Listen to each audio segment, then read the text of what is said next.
Briefing રાખવામાં આવ્યું છે। માંજલપુર પોસ્ટેમાં એક ભંગાર ચોરીનો ગુનો દાખલ થયો છે, સાથે અન્ય 2 ગુના પણ છે અને જાણવા જોગ પણ દાખલ થઈ છે। આખો મામલો શું છે, પોલીસે કયા પ્રકારે કાર્યવાહી કરી છે, શું કહેવા માંગશો? ગઈ 5 જૂનના રોજ પેરામાઉન્ટ કંપની છે જીઆઈડીસીમાં, એ કંપનીમાં એક ચોરી થયેલી। એ ચોરીમાં આરોપી છે પ્રકાશ પરમાર, જે આ કંપનીમાં માલ સામાન ભરવાનો કોન્ટ્રાક્ટ ધરાવે છે, એની સાથે એ કંપનીનો સિક્યોરિટી ગાર્ડ નગીન મકવાણા અને ત્રીજો વિજેન્દ્ર રાજભર, જે ટેમ્પો ચાલક છે, ટેમ્પોનો માલિક, એના ટેમ્પોમાં આ ત્રણેય ભેગા થઈને આ જે પેરામાઉન્ટ કંપની છે, કંપનીમાંથી 1,20,000ની કિંમતની સ્ટેનલેસ સ્ટીલની ચોરી કરેલી। આ ચોરી બાદ જે પ્રકાશ પરમાર છે, એ પ્રકાશ પરમારને આ વિજેન્દ્ર રાજભર જે છે, વિજેન્દ્ર રાજભરે 1,20,000 આપેલા આજે આની કિંમત, અને એ લોકો મહાદેવ કાંટો છે એ જીઆઈડીસીમાં છે, ત્યાં કાંટા પાવતી મેળવેલી। અને ત્યારબાદ અશોક દુબે નામનો એક આપણો બીજો ગુનો દાખલ થયો છે। એ અશોક દુબેએ આ વિજેન્દ્ર રાજભરનો કોન્ટેક્ટ કરેલો અને એને ટેમ્પો સાથે પકડ્યો છે અશોક દુબે જુપિટર 4 રસ્તા પાસે આ વિજેન્દ્ર રાજભરને લઈ જઈને એને જણાવેલ કે ત્યાં ચોરી કરેલી છે, કોની પાસેથી લાવ્યો છે જણાય, એટલે વિજેન્દ્ર રાજભરે જણાવેલું કે આ પ્રકાશ પરમાર પાસેથી હું લાવેલો છું। ત્યારબાદ આ અશોક દુબે પ્રકાશ પરમારનો કોન્ટેક્ટ કરીને એને જુપિટર 4 રસ્તા પાસે જે બેન્કર હોસ્પિટલ આવેલી છે ત્યાં બોલાવેલો। બેન્કર હોસ્પિટલ પાસે બોલાવીને પ્રકાશ પરમારને અશોક દુબે જણાવેલ કે તે આ ચોરી કરેલી છે, એ તારા કંપની માલિકોને બોલાય અને 10 લાખ રૂપિયા મને આપી દે, નહીં તો હું પોલીસમાં આની જાણ કરીશ।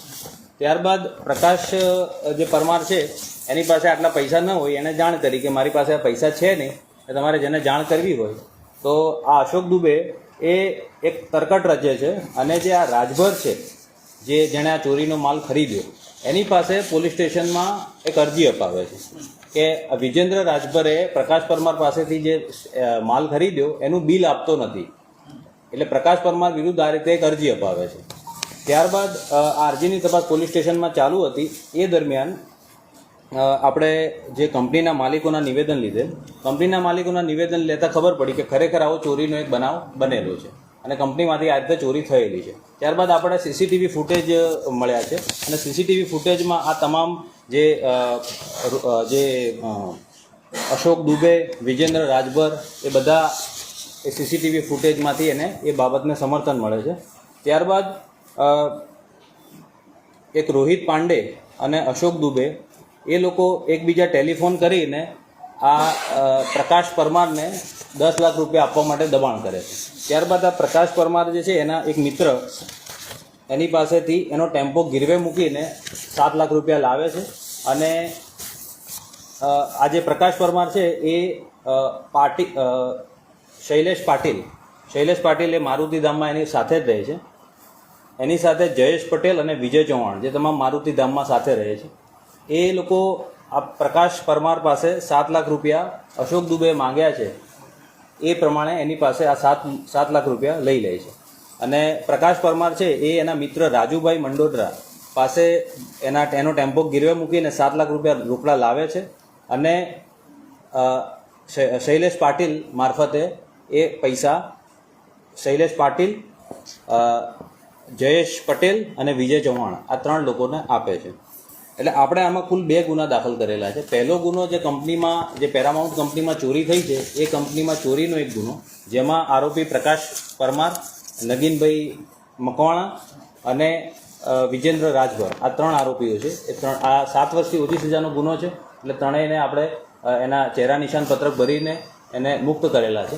ત્યારબાદ બીજો જે ગુનો છે એની અંદર શૈલેષ પાટીલ, જયેશ પટેલ, વિજય ચૌહાણ અને અશોક દુબે આ 4 આરોપીઓ છે, જેમાં બળજબરીથી કઢાવી લેવું અને ખંડણીના આ ગુના, જે સેકન્ડ ગુનો આપણે દાખલ કરેલો છે। આ ગુનો દાખલ થયા બાદ 12 તારીખના જ્યારે આપણે એની જે જયેશ પટેલ છે આરોપી, એનું સ્ટેટમેન્ટ લઈને એને મુક્ત કરેલો, ત્યારબાદ 12 તારીખે રાત્રે એસએસજી હોસ્પિટલમાંથી આ જે આરોપી છે જયેશ પટેલ, એણે ફિનાઇલ પીધેલાની વર્દી આપણને મળેલી। એ સ્ટેશનરી નોંધના આધારે આપણે એસએસજી હોસ્પિટલ જઈ એનું નિવેદન લીધેલ. જે નિવેદનમાં વિડીયોગ્રાફિક નિવેદન એનું લીધેલ, સાંઈવાળું નિવેદન લીધેલ, જેમાં નિવેદન સમયે એની બેન પણ હાજર હતી, જયેશ પટેલની. જેમાં એણે એવું જણાવેલું કે પાસા પોલીસ કરશે એના ડરથી મેં આ ફિનાઇલ પીધેલું અને મારે કોઈ પોલીસ ફરિયાદ કરવી નથી. ત્યારબાદ 13/6ના રોજ સાંજે ફરીથી આ જે આરોપી જયેશ પટેલ છે એણે એક બીજો સોશિયલ મીડિયામાં વિડીયો વાયરલ કરેલ કે પોલીસે મને ગુપ્ત ભાગ ઉપર કરંટ આપ્યો છે અને માર માર્યો છે. ત્યારબાદ આપણે એ બાબતે એક જાણવા જોગ દાખલ કરેલી છે માંજલ પોલીસ સ્ટેશનમાં 19/2025થી. આપણે ત્યાંના જે ડૉક્ટરશ્રી છે એમની સાથે વાત કરેલી છે અને ડૉક્ટર સાહેબે જણાવેલ છે કે કોઈ પણ પોલીસ દ્વારા માર મારેલા કે કરંટ આપેલાના કોઈ પુરાવો મળેલા નથી. તેણે ફિનાઇલ પીધું હોય એવા પણ કોઈ પુરાવો મળેલા નથી અને બિલકુલ ખોટા મોઘામાં આક્ષેપો કરેલા છે. તો જે આ જયેશ પટેલ છે એણે મીડિયામાં વિડીયો વાયરલ કરીને ન્યૂઝ, પ્રિન્ટ અને ઇલેક્ટ્રોનિક મીડિયામાં આ ખોટી એક ભ્રામક જે બધી રજૂઆતો કરેલી છે એને અત્યારે મેડિકલ સારવાર યાદી એની મેળવવાની ચાલુ છે અને તમામ એના આક્ષેપો ખોટા પુરવાર થયેલા છે. આ સિવાય જે પ્રથમ આરોપી છે શૈલેષ નારાયણ પાટીલ, એણે પણ પહેલા દિવસે આ રીતના આક્ષેપો કરેલા, એનું પણ સારવાર સર્ટિફિકેટ આવેલું, એને પણ કોઈ પોલીસ દ્વારા માર મારેલાના પુરાવા મળેલા નથી. હાલ તપાસ ચાલુ છે. સમગ્ર ગુનામાં આપણને ઘણા બધા સીસીટીવી ફૂટેજ મળેલા છે, ઘણા બધા કોલ રેકોર્ડિંગ મળેલા છે, જેમાં તમામ આરોપીઓ વિરુદ્ધ સબળ પુરાવા મળેલા છે અને હાલ તપાસ ચાલુ છે. જે રીતના બધા આરોપી છે એમનો ભૂતકાળમાં બી ગુનાહિત ઇતિહાસ કરો. આ રોહિત જે અશોક દુબે જે છે, અશોક દુબે વિરુદ્ધ 2016માં ડીસીબી પોલીસ સ્ટેશનમાં જાનથી મારી નાખવાની કાવતરા માટે અને આર્મ્સ એક્ટ મુજબનો આ ગુનો દાખલ થયેલો છે. ગુનાહિત ઇતિહાસ છે. સર, આ જે આરોપીઓ છે એનું બેકગ્રાઉન્ડ શું છે અને જે પ્રકારે તમે કહી રહ્યા છો કે લોકો તરકટ રચી રહ્યા છે, તો એ કેમ રચી રહ્યા છે, એનું શું કારણ? આ ગુનો દાખલ થયો એ પહેલા અને એ પછી આપણને જીઆઈડીસીમાંથી